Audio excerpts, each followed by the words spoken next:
नमस्कार बच्चों। आज आगाज हर बार माइंड मोर एकेडमी से मैं आप लोगों के सामने प्रेजेंट हुआ हूँ। पर आज मैं बात करना चाहता हूँ एक टॉपिक पे जिसपे बात बहुत तेजी से वायरल हो रही है। और ये एक वीडियो है जिसको अलग सर ने डाला था, अलग पांडे सर ने अपने यूट्यूब चैनल पे टाइटल के साथ आईआईटी फेल। और उन्होंने उसमें बोला था कि मैं एक रॉ फॉर्म में आया हूँ, अलग सर बन के आया हूँ, नहीं आया हूँ, मैं अलग पांडे की तरह आया हूँ आप लोगों के बीच में, पीछे कोई पीपीटी नहीं है। और उन्होंने बहुत सारी बातें की थी, कुछ बातें उसमें बहुत अच्छी भी थी। और फिर उसके रिप्लाई में एनवी सर ने वीडियो डाला, एक अपलोड किया। और एनवी सर की वीडियो को भी कुछ लोगों ने देखा और फिर उस पर दोनों पे प्रतिक्रियाएं देने लगे बिना कुछ सोचे समझे, या फिर हो सकता है बहुत सोचा समझा भी हो। पर उन चीजों को और अच्छे से एक्सप्लेन करने के लिए मैं यहाँ पे प्रेजेंट हूँ। इस वीडियो का कोई पर्पस ये नहीं है कि मैं कोई कंट्रोवर्सी कर रहा हूँ या कुछ कर रहा हूँ। बस मैं इस वीडियो को लेके आने के लिए इसलिए प्रेरित हुआ कि मैं भी एक टीचर हूँ, मैं भी फिजिक्स पढ़ाता हूँ और मेरे भी बहुत सारे बच्चे हैं जो उन लोगों को सुनते हैं, एनवी सर को, अलग सर को। एक्चुअली में एक टाइम पर मैं भी उन दोनों लोगों का स्टूडेंट था और मैं अपने बच्चों से कई बार उन लोगों का जिक्र भी करता हूँ, तो वो लोग भी हो सकता है बहुत बार उन्होंने देखे हों उन लोगों को। मेरे वीडियो बनाने का जो पर्पज है कि उन दोनों लोगों की बातों को बहुत अच्छे से समझना और क्या हमको समझना है, वहां से क्या लेना है ये समझो। हमको उन दोनों लोगों को क्रिटिसाइज नहीं करना है या प्रमोट नहीं करना है, हमको सीखना चाहिए और हमको क्या करना है क्या नहीं करना ये समझ में आना चाहिए। और इसीलिए मैं सोच रहा हूँ कि एक छोटा सा वीडियो बनाऊं, आप लोगों को समझ में आना चाहिए कि एक्चुअली में बात क्या है और हमको किस तरह से डिसीजन लेना चाहिए। तो ये वीडियो एक्चुअली में 2 पार्ट में बटा हुआ है। जो फर्स्ट पार्ट है उसमें हमने ये बताया है, ये एक्सप्लेन किया है कि आईआईटी, नीट, इस तरह के जो एग्जाम्स हैं हम उसमें पार्टिसिपेट क्यों होते हैं। क्योंकि उन दोनों लोगों के वीडियो का जो क्रक्स था उसमें एक तो एग्जाम के ऊपर बात थी कि आईआईटी ही सब कुछ नहीं होता है, और जो दूसरी बात थी वो पेरेंट्स के रोल के बारे में होती है। ठीक है, तो चलिए शुरू करते हैं अपने फर्स्ट पार्ट को। मैं पहले से क्लियर कर देता हूं कि इस वीडियो में बहुत सारी बातें हैं जिसको मैं एक्सप्लेन कर रहा हूं, अपने पॉइंट ऑफ व्यू से एक्सप्लेन कर रहा हूं। और ध्यान देने वाली बात ये होती है कि दोनों लोग फिजिक्स के टीचर हैं और मैं भी एक फिजिक्स का टीचर ही हूं। और फिजिक्स में एक थ्योरी बहुत फेमस है जिसको बोलते हैं कॉज एंड इफेक्ट थ्योरी। तो जो भी इफेक्ट होता है उस हर एक इफेक्ट के पीछे एक कॉज छुपा होता है, और ये फिजिक्स के जितने भी लोग हैं वो सारे के सारे लोग इस बातों को एग्री करते हैं। चाहे आप उन दोनों लोगों से भी पूछ ले तो भी वो इन बातों को एग्री करते हैं। अब मैं आता हूं अपने फर्स्ट पार्ट पे कि आईआईटी और नीट जैसे एग्जाम्स क्यों, और कई बार इसमें जब बच्चे फेल हो जाते हैं, जो इस वीडियो का टॉपिक ही था, फिर क्यों। ठीक, तो इस बात को समझने के लिए जरा हम समझते हैं कुछ एग्जाम्पल से। जैसे कि हम कई बार ऐसा देखते हैं कि हम मतलब हमारे घर में पेरेंट्स बताते हैं कि तुमको क्लास में टॉप करना है, तुमको यहाँ पे टॉप करना है, तुमको यहाँ जीतना है, तुम्हें यहाँ जीतना है, तुम्हें यहाँ जीतना है। पेरेंट्स हमेशा हमको जीतने के लिए बताते हैं, पर हम हर बार जीत तो नहीं सकते हैं। इस हार को एक्सप्लेन करने के लिए कई सारी बहुत सारी मूवीज भी आई थी। एक मूवी छिछोरे करके है, एक 3 इडियट करके है, ऐसे बहुत सारी मूवीज हैं जो ऑलरेडी इन सब चीजों को बहुत अच्छे से एक्सप्लेन कर चुकी हैं। पर फिर भी मैं एक बार उन सब चीजों को याद करता हूँ, याद दिलाता हूँ और कुछ कहानी और बताता हूँ और आपको समझाता हूँ कि आईआईटी और नीट जैसे एग्जाम में पार्टिसिपेट होना क्यों जरूरी होता है। कई बार हम लोग युद्ध करते हैं केवल जीतने के लिए नहीं, और ऐसा आज से नहीं, हम जिस देश में रहते हैं, जिस जगह पे रहते हैं, उन जगहों पर ऐसा बहुत समय से हमको बताया जा रहा है। जैसे कि अगर आप महाभारत की कहानी सुने हो तो महाभारत की कहानी में एक योद्धा था कर्ण। लोग बोलते हैं कि उसको अपनी हार पता थी, उसके बावजूद भी वो लड़ रहा था। यही तो एक योद्धा की कहानी होती है, यही तो एक योद्धा की कहानी होती है कि आप हमेशा जीत के लिए नहीं लड़ते हैं। कई बार आपको पता होता है कि आप हारने वाले हैं, फिर भी आप लड़ रहे होते हैं, क्योंकि आपका मकसद जीतना नहीं था, आपका मकसद लड़ना था। उस लड़ाई में आपकी पार्टिसिपेशन में ही आपकी जीत है। आप जीते या हारे वो तो बाद के रिजल्ट है, लेकिन आपका पार्टिसिपेशन ही आपकी जीत है। ठीक है, कुछ और कहानियां हैं, जैसे आप रावण के बारे में जानते हो कि रावण बहुत ज्ञानी था। लोग बोलते हैं कि रावण बहुत ज्ञानी था और फिर भी वो राम जी से लड़ने के लिए आया था, क्योंकि श्री राम के हाथों उसको हारना है ये पता था, क्योंकि उतना बड़ा ज्ञानी इंसान, उसको तो ये पता ही रहा होगा। पर फिर भी वो श्री राम के सामने घुटने टेक के नहीं बैठ गया था कि आओ मुझे मार दो, फिर भी वो लड़ ही रहा था। उसको पता था कि मैं हारूंगा, फिर भी वो लड़ रहा था। ऐसे बहुत सारी वीडियोस, बहुत सारे टीचर्स ने इस तरह की बातें की भी हैं, पर आजकल के रील के कल्चर ने और शॉर्ट्स के कल्चर ने उन सब चीजों को बहुत बड़ा मजाक बना दिया है कि गमछा लपेट के कोई आ जाता है कि बोलता है जीतने के लिए तो दुनिया लड़ती है साहब, आप हारने के लिए लड़ो। और रील, बस रील भर की बात नहीं थी। कोई भी टीचर, चाहे वो अलग सर हो, चाहे एनवी सर हो, चाहे अवध सर हो, वो सारे लोगों की बातें जो होती हैं उसके पीछे एक पर्सपेक्टिव होता है ना। और उन पर्सपेक्टिव को हम कई बार समझ पाते हैं, कई बार समझ नहीं भी पाते हैं। फिजिक्स में, क्वांटम फिजिक्स जब आप पढ़ते हैं तो क्वांटम फिजिक्स में इन बातों को बहुत अच्छे से एक्सप्लेन किया जाता है कि ऑब्जर्वर और ऑब्जेक्ट के बीच में बहुत सारी चीजें आती हैं और वो बहुत सारी चीजें हम जो समझाना चाहते हैं या ऑब्जेक्ट जो समझाना चाहते हैं वो नहीं पहुंच पाता है, वो कई सारे फिल्टर से होके गुजरता है। तो किसी का मजाक बनाने से पहले आप उनके सारे पर्सपेक्टिव को समझा करें कि वहां से जब चीजें आती हैं तो आप तक रॉ फॉर्म में नहीं पहुंचती हैं, बहुत सारे फिल्टर्स के साथ पहुंचती हैं। तो जो भी बातें कोई बोल रहा है उसको बहुत अच्छे से समझना चाहिए, क्योंकि वो जो समझाना चाहते हैं हो सकता है हमको वो समझ ही नहीं आए। ठीक है, तो ऐसी कहानियां हैं, बहुत सारी कहानियां हैं। मैं कहानियों की लिस्ट तैयार करूं तो बहुत सारी ऐसी कहानियां मिलेंगी, भगत सिंह की मिलेंगी और महाराणा प्रताप की मिलेंगी। ऐसी बहुत सारी कहानियां मिलेंगी जिससे आपको समझ में आएगा कि वो लोग इसलिए भी लड़ रहे थे, उनको पता था कि मैं हारने वाला हूं फिर भी वो लड़ रहे थे, उनको पता था मैं मरने वाला हूं फिर भी वो लड़ रहे थे। क्योंकि जब भी हम किसी लड़ाई में या किसी कंपटीशन में उतरते हैं तो हम जीतने के लिए ही अगर उतर गए हैं तो उसे जीत नहीं बोली जाती है। हमारा मकसद होता है, हमारा प्यार होता है कि हमको लड़ना है। वैलेंटाइन वीक चल रहा है अभी, बहुत सारे आशिक हैं जो किसी को प्यार करते होंगे, आप भी किसी को प्यार करते होंगे, बहुत अच्छी चीज है, तो कोई बुराई नहीं है। पर कई बार हम ऐसे भी प्यार करते हैं कि सामने वाला तो हमको रिप्लाई भी नहीं कर रहा था, वो हमको प्यार नहीं भी कर रहा था, फिर भी हम उसको प्यार करते रहते हैं। क्यों करते रहते हैं? क्योंकि हमको प्यार करना उसको अच्छा लगता है, उससे प्यार पाना हमारा पर्पस नहीं है। तो हमारी जीत उसी में है कि हम उसको प्यार कर देते हैं।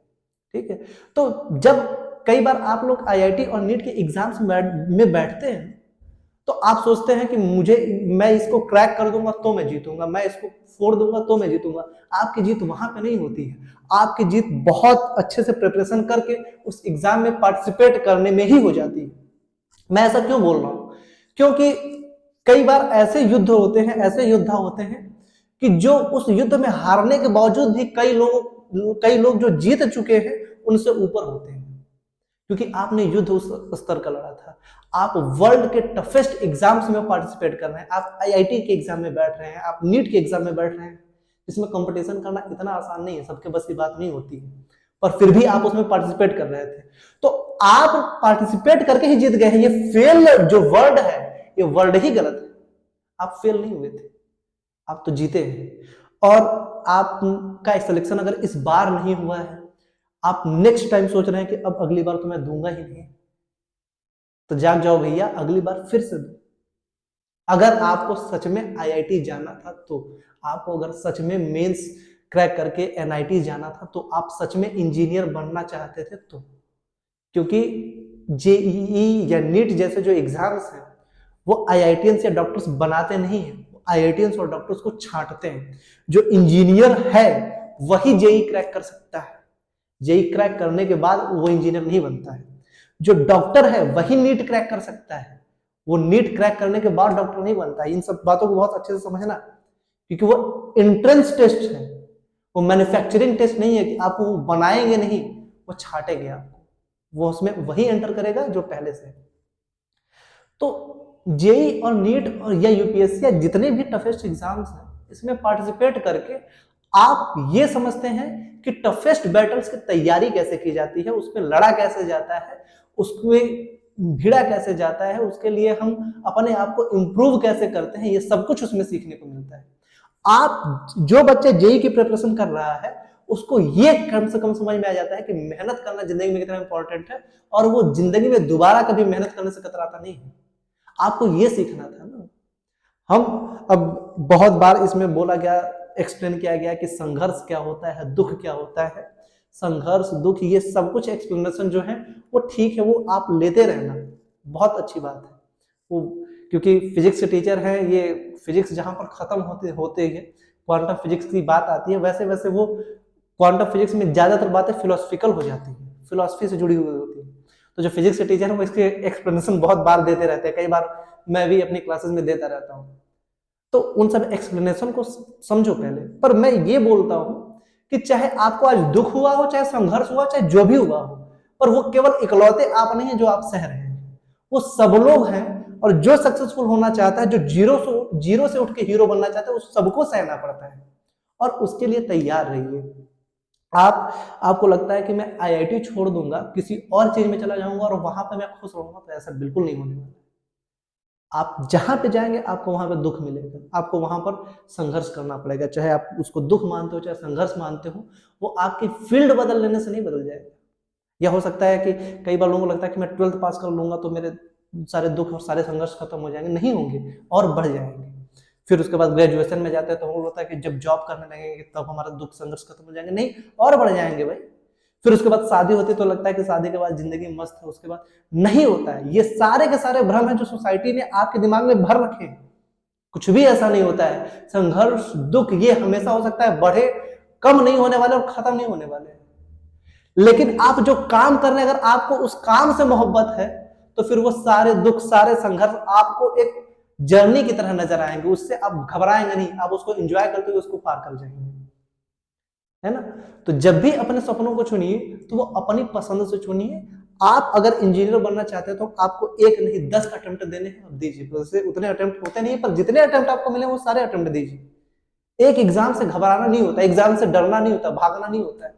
वो सब कुछ फेलियर सबके जिंदगी में आए होंगे। ये दोनों टीचर्स ने आपको बताया होगा, मैं भी आपको बता रहा हूँ, फेलियर से सबके जिंदगी में आते हैं। पर आपकी स्ट्रगल फेस आपको ये कभी बयान नहीं कर पाएंगे कि आप क्या बनने को आए हो। आप जो बनने को आए हो, जो करने को आए हो, जो बनने वाले हो, वो सब कुछ पता चलेगा जब आपके सारे स्ट्रगल सारे दुख खत्म हो जाएंगे, तब। आज वो नहीं पता चलेगा। तो आज जो भी सहना पड़ता है सब सहते रहिए, और जितने अटेम्प्ट देने पड़ते हैं देते रहिए, क्योंकि आप जो बनने वाले हैं वो सब कुछ उसके बाद पता चलेगा।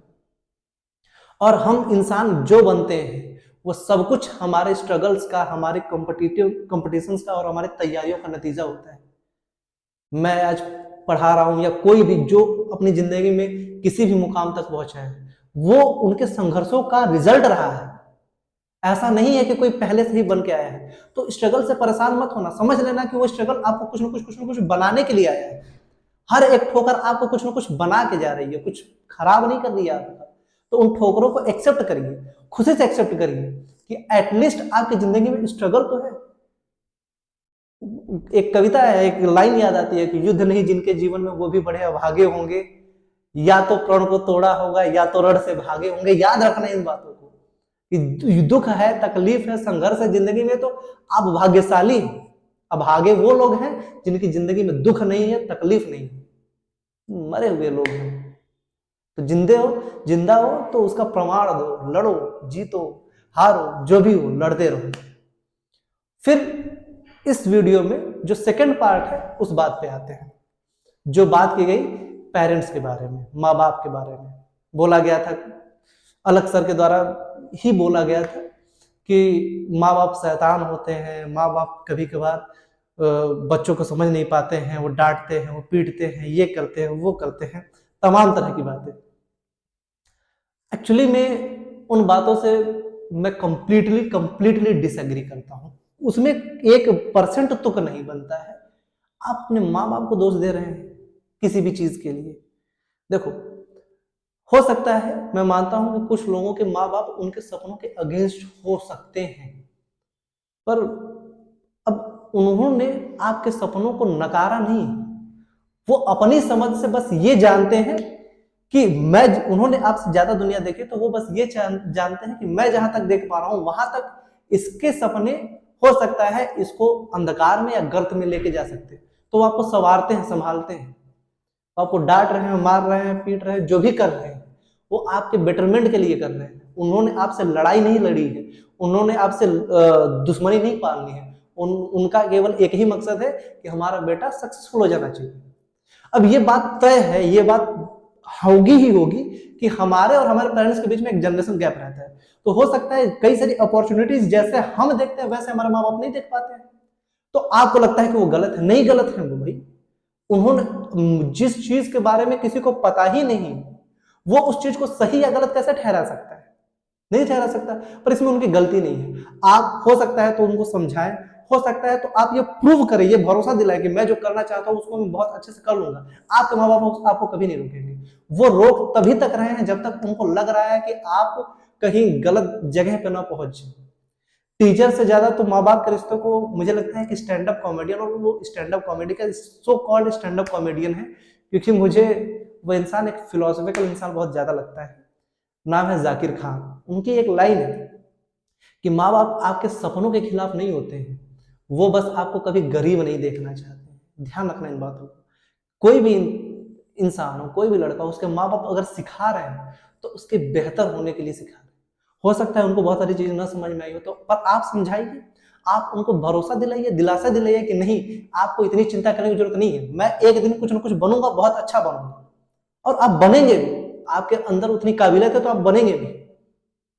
पर उनको भरोसा होना चाहिए, वो आपके खिलाफ कभी नहीं जा सकते, बस आपको सही जगह पे पहुंचाना चाहते हैं। जिस दिन आप पहुंच जाएंगे उस दिन उनसे ज्यादा सुकून में कोई नहीं होगा। ना कोई टीचर होगा, ना कोई कोचिंग होगी, ना कोई बिजनेसमैन होगा, ना मैं होगा, ना खुद हो सकता है कहीं आप भी ना हो। उनसे ज्यादा सुकून में तो कोई नहीं होगा। तो इन सब बातों का ध्यान रखना चाहिए। और फिर उसमें कोई कई सारी बातें और भी कही गई थी, पर ध्यान रखना क्रक्स ऑफ द स्टोरी ये है कि आईआईटी हो या नीट हो या कुछ भी हो, किसी भी एग्जाम में आप बैठ रहे हैं या उसमें पार्टिसिपेट कर रहे हैं, तो आपको उसको क्रैक करके चले गए। जो लोग गए हो तो बहुत अच्छी बात है, और जो लोग नहीं गए उनको भी तो बहुत कुछ सीखने को मिला है। आप आईआईटी के प्रिपरेशन के दौरान एक साल में आपने उतना लोड लिया था जितना कई लोग उसके काबिल ही नहीं है, उसके एबल भी नहीं है। तो आपको काबिल बनना था ना, आप तो काबिल बने ही बने। बहुत साल पहले बाबा रणछोड़ से 10 छाछड़ कह के गए थे कि काबिलियत के पीछे भागो, कामयाबी के पीछे मत भागो। काबिलियत के पीछे भागो, कामयाबी झक मार के आपके पीछे आएगी। बहुत साल पहले ही बताया गया था, पर उस चीज को बार बार एक्सप्लेन करना बहुत जरूरी होता है। समझना इस बात को।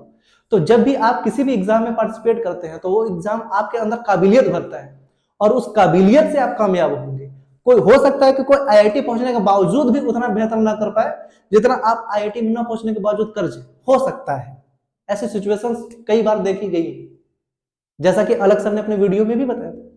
लेकिन आप पीछे हट के तो नहीं बन पाएंगे ना। आपको काबिल बनना है तो आपको वापस से उस जगह पे पहुंचना पड़ेगा, वापस से लड़ना पड़ेगा।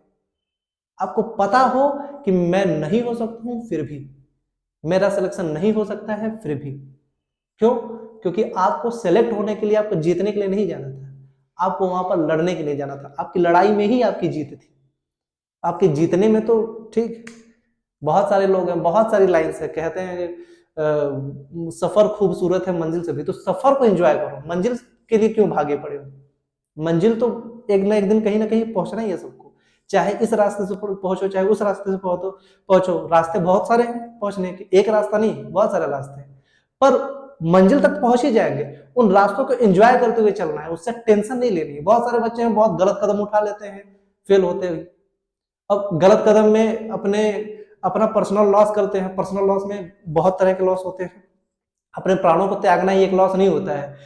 जो आप कर सकते थे, कई बार डिप्रेस होकर उससे कम पे ही रह जाते हैं। जैसे जिसका आईआईटी में सिलेक्शन नहीं हुआ, उसको लगता है कि मैं किसी लायक नहीं हूँ, फिर वो जाके किसी ऐसे कोर्स को करने लगता है जिससे उसकी जिंदगी बर्बाद हो सकती है।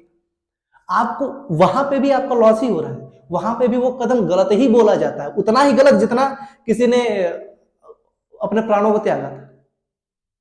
आपको अपने ऊपर भरोसा होना चाहिए, अपनी काबिलियत को बढ़ाते जाइए। तो क्रक्स ऑफ द स्टोरी, ये पूरा जो कंक्लूजन है, इसको मैं इस तरह से बताना चाहता हूं कि जो पहली बात है वो ये है कि आप जब भी किसी एग्जाम में पार्टिसिपेट कर रहे हो तो उसमें प्रिपरेशन पूरी जी जान से करिए। पर जी जान से प्रिपरेशन करने के बावजूद भी trust the process not the result. आपको प्रोसेस पे भरोसा करना पड़ेगा कि अगर मैं उसके काबिल हूं तो मैं जरूर पहुंचूंगा, और अगर नहीं काबिल हूं तो जिस काम के लिए काबिल हूं वहां तो मैं जाऊंगा ही जाऊंगा। पहली बात। और दूसरी बात जो है कि आप जब भी कोई डिसीजन ले तो उस डिसीजन के सेंटर में आपके पेरेंट्स और आप होने चाहिए। कोई कोचिंग इंस्टीट्यूट, कोई बिजनेसमैन और कोई इंडस्ट्रियलिस्ट नहीं होना चाहिए। आपका डिसीजन आपके बेटरमेंट के लिए होना चाहिए, आपका डिसीजन दूसरों के बेटरमेंट के लिए नहीं होना चाहिए। तो धन्यवाद। इसी के साथ मैं इस वीडियो को अंत करता हूं। और मेरी बातों को अगर किसी अदर वे में कुछ गलत लगा हो तो उसके लिए मुझे क्षमा करिएगा। लेकिन मैं इस टॉपिक को चाहता था कि अपने स्टूडेंट्स के लिए और जो लोग मुझे देखते हैं एटलीस्ट उनको बहुत अच्छे से एक्सप्लेन करना जरूरी था, क्योंकि जब कोई नेशनल फेस बन जाता है तो लोग उसको बहुत ज्यादा देखते हैं, पर उनको देख के आप गलत डिसीजन न लें, इसके लिए मैंने इस चीज को एक्सप्लेन किया। मैंने किसी के साथ कंट्रोवर्सी खड़े करने की कोई वो बात नहीं की है, मैंने बस इस टॉपिक को बहुत अच्छे से एक्सप्लेन करने की कोशिश की है। बहुत बहुत धन्यवाद।